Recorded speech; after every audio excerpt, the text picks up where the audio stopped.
Hi fam, welcome back to my channel. If you're new, welcome. My name is Akubeze and I'm a Christian content creator based in Lagos, Nigeria.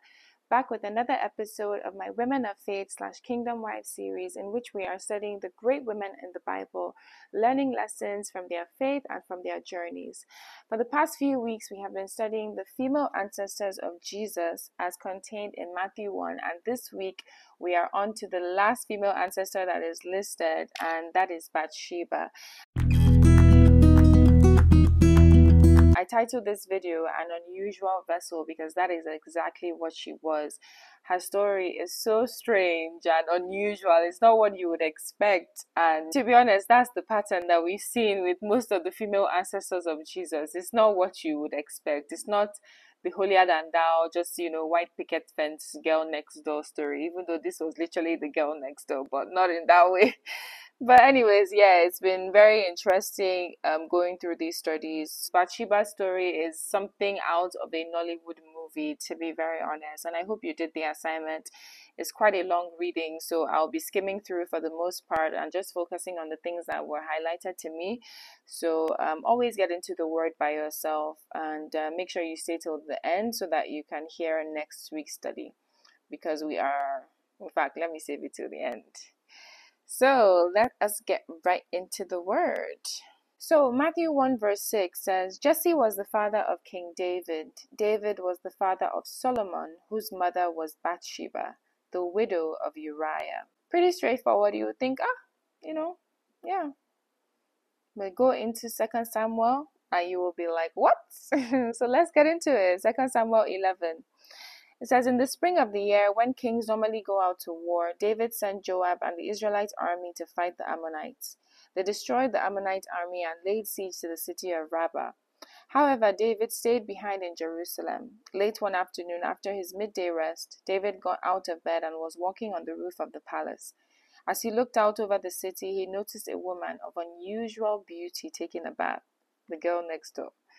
He sent someone to find out who she was, and he was told she is Bathsheba, the daughter of Eliam and the wife of Uriah the Hittite. Immediately it hit me. What an introduction. She is Bathsheba, the daughter of, the wife of.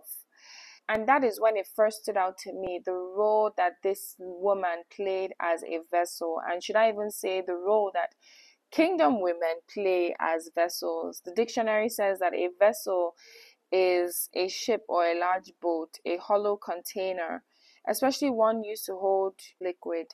In the Bible, it says, chiefly in biblical use, a person regarded or as having or embodying a particular quality.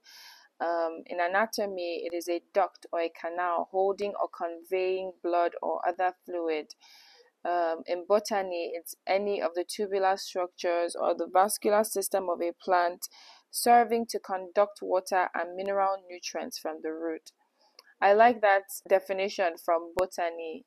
It just helps you understand that a vessel is like a conduit. In fact, all the definitions, even thinking of it as a boat, what does a boat do? It conveys people or goods from one place to another. A vessel is just used as a conduit, used to convey something or used to conduct something and just, move something from one place to another.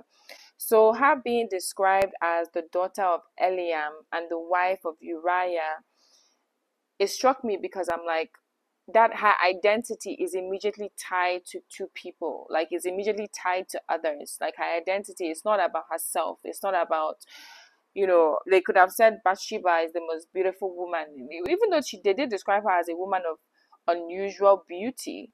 But when they asked who is she, they were told she is Bathsheba, the daughter of Eliam and the wife of Uriah the Hittite. Let's keep going. You'll see more of what I mean about her being a vessel. So it says, then David sent messengers to get her, and when she came to the palace, he slept with her. She had just completed the purification rites after having her menstrual period, then she returned home. Later, when Bathsheba discovered that she was pregnant, she sent David a message saying, I'm pregnant. Pause, because did you just hear that story? Like, this is the drama. This is the tea. This is like what? This is somebody's wife. The king calls her to his palace, and we're just told he slept with her. Did he get her consent? We don't know.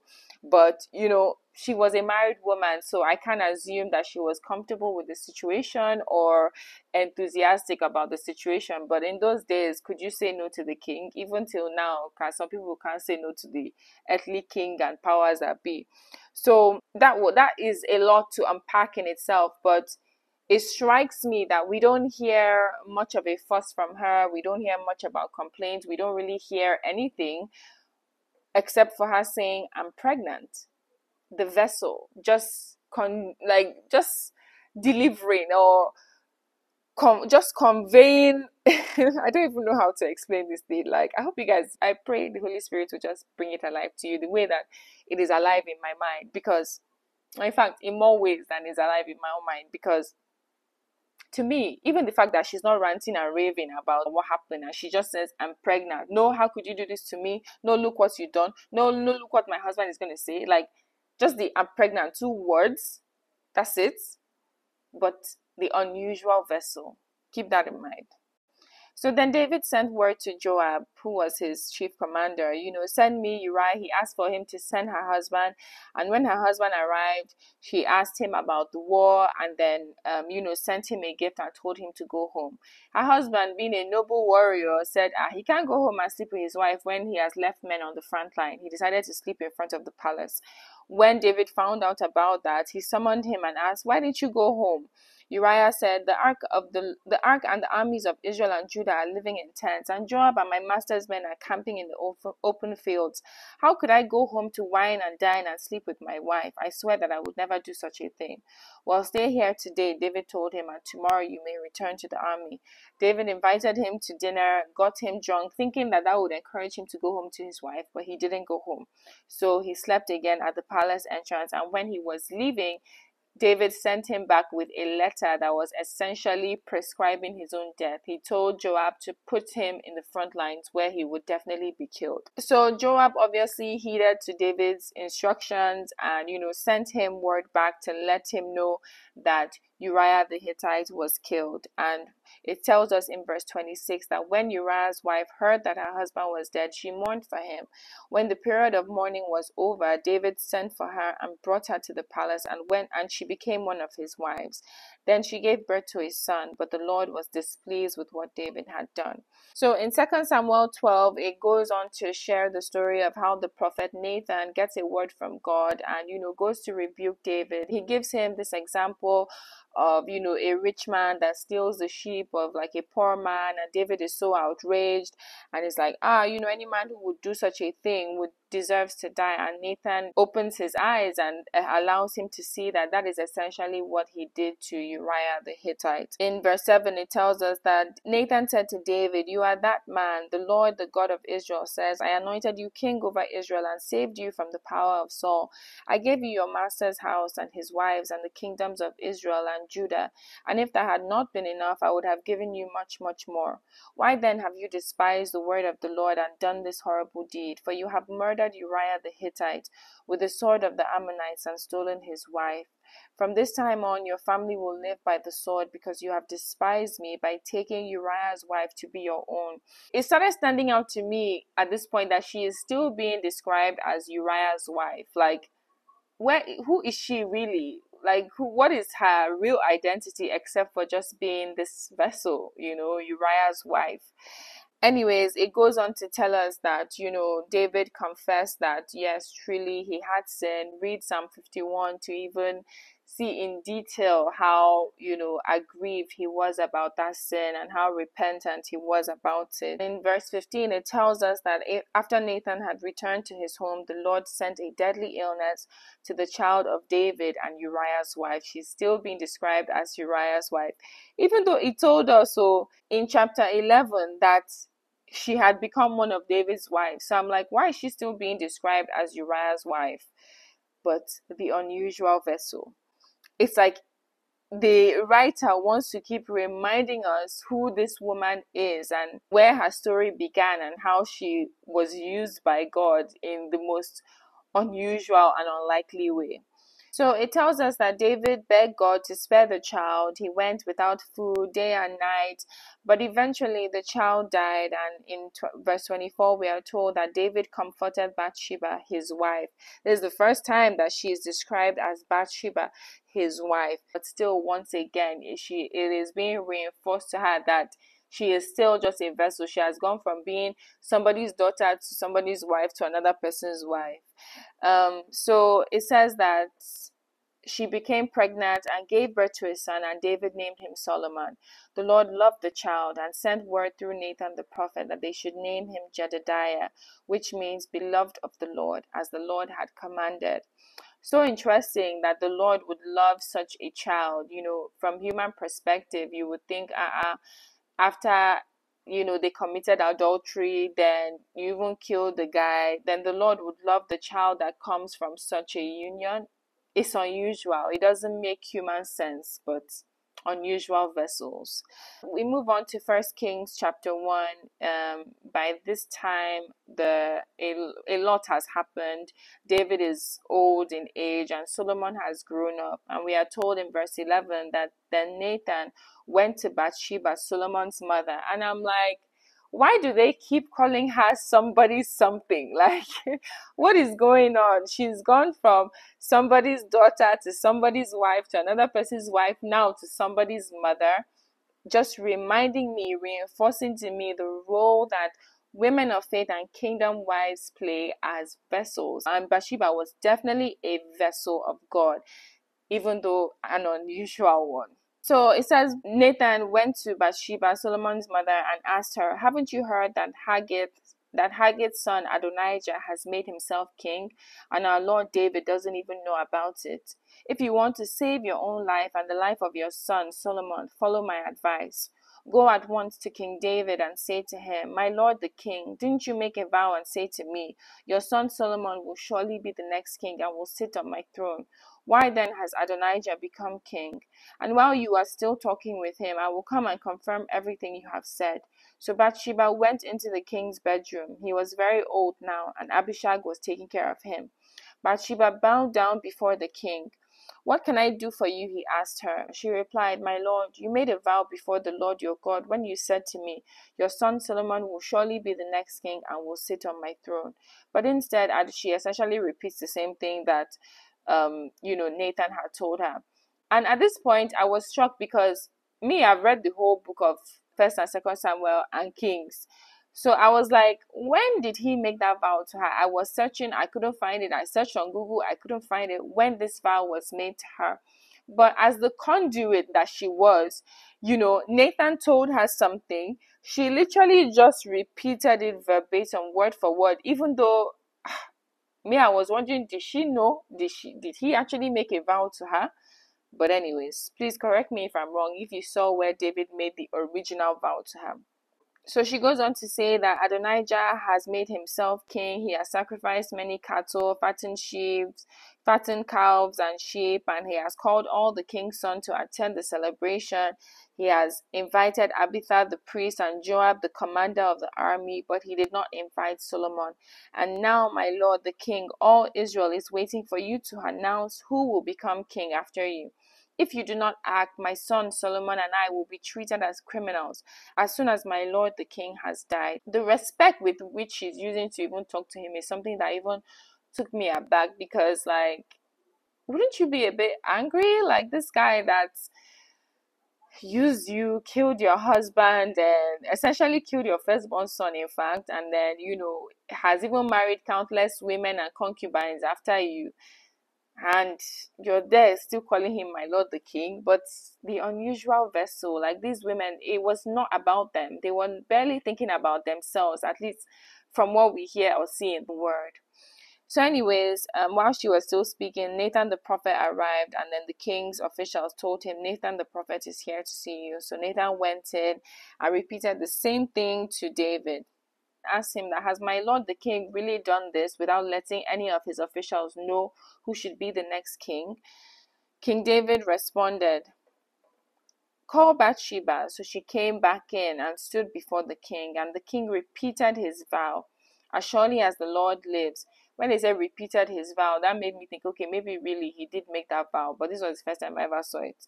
As surely as the Lord lives, who has rescued me from every danger, your son Solomon will be the next king and will sit on my throne this very day, just as I vowed to you before the Lord, the God of Israel. Then Bathsheba bowed down with her face to the ground before the king and exclaimed, May my lord the king live forever.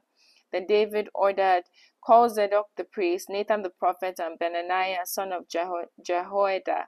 When they came into the king's presence, he told them, Take Solomon and my officials down to Gihon spring. Solomon is to ride on my own mule. There Zadok the priest and Nathan the prophet are to anoint him king over Israel. Blow the ram's horn and shout, Long live King Solomon. Then escort him back here, and he will sit on my throne. He will succeed me as king, for I have appointed him to be ruler over Israel and Judah. Amen, Benaniah son of Jehoiada replied. May the Lord, the God of my lord, the king, decree that it happen, and may the Lord be with Solomon as he has been with you, my lord the king, and may he make Solomon's reign even greater than yours. And I just thought to myself, wow, what an unusual vessel, first of all, for God to be able to use this woman that, was married to somebody else, and essentially I feel like she was taken advantage of because he saw her.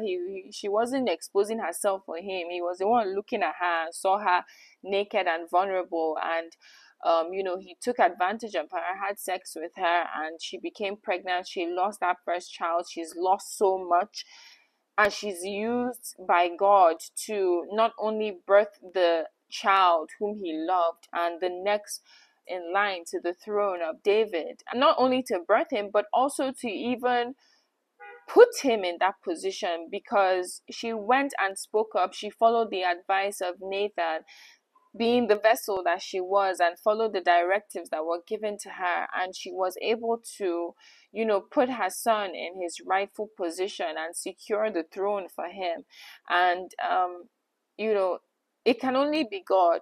But like I said, I've read this whole book, and so I kept reading, and I know I didn't include this in the assignment, but I read up to 1 Kings chapter 2, and I noticed a flaw that I think we need to be mindful of, because as we are studying these women, I think for the most part we've been focusing on the good things that they did, but there are also lessons that you can learn from their mistakes. And she made a mistake that could have cost that her son the kingdom. And that is in 1 Kings chapter 2 from verse 13 to 25. It says, one day when Adonijah, remember the guy who had tried to take the kingdom for himself, came to see Bathsheba, Solomon's mother. Have you come with peaceful intention? She asked him. Yes, he said, I come in peace. In fact, I have a favor to ask of you. What is it? She asked. He replied, As you know, the kingdom was rightfully mine. All Israel wanted me to be their next king. But the tables were turned and the kingdom went to my brother instead. For that is the way the Lord wanted it. So now I have just one favor to ask of you. Please don't turn me down. What is it? She asked. He replied, Speak to King Solomon on my behalf, for I know he will do anything you request. Ask him to let me marry Abishag, the girl from Shunem. All right, Bathsheba replied, I will speak to the king for you. Abishag is David's concubine, who we were told was taking care of him when Bathsheba had gone to see him. So Bathsheba went to King Solomon to speak on Adonijah's behalf.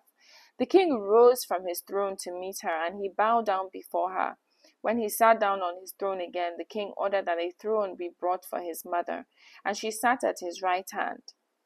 I have one small request to make of you, she said. I hope you won't turn me down.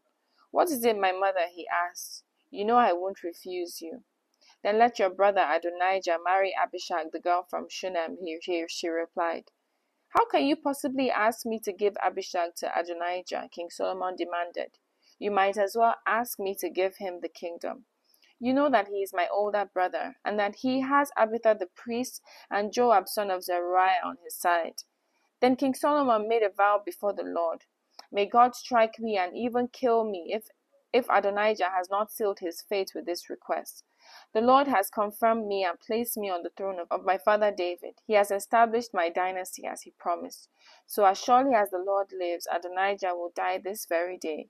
So King Solomon ordered Benaniah, son of Jehoiada, to execute him, and Adonijah was put to death. the story is so striking because, of course, Adonijah knew what he was doing by asking to marry his father's concubine. He was trying to exert his role, his dominance, his superiority again, and it would have sent a loud statement to the people if he was seen with, this woman who had been the last person taking care of David before he died. And Bathsheba, the unusual vessel, at this point didn't really have the discretion to know that it's not everybody that you should let use you. You're a vessel does not mean that you're just a vessel for anything, because you can be a vessel to the detriment of God's plan and God's will. And of course, God will not allow that, which is why he gave Solomon the wisdom. But it just taught me that, yes, we are learning from Bathsheba that as women of faith, we are meant to be vessels, and we are meant to be conduits for what God is doing, and for the people around us, even just to bring about the greater good. But it is important to be discreet when you are serving as a vessel. It's not everybody that should use you or have access to you. So, I was so intrigued by Bathsheba's story and the study, in fact, of the wives of David. Like I said, I've been reading Samuel and Kings, so it has inspired me for our next part of our studies to study some of the wives of David and to learn lessons from the real queens, the kingdom wives. So the next person that we'll be studying is Michal, and her study is contained in 1 Samuel 18, 1 Samuel 19, 1 Samuel 25 verse 44, and 2 Samuel 3 and 2 Samuel 6. I know that's long. I'll probably leave it in the description box. But I hope to see you next week. I'd love to hear your thoughts on this week's video as well. If there's anything that stood out to you, please definitely let me know in the comments. I love you, but never forget Jesus loves you the most. Bye, fam.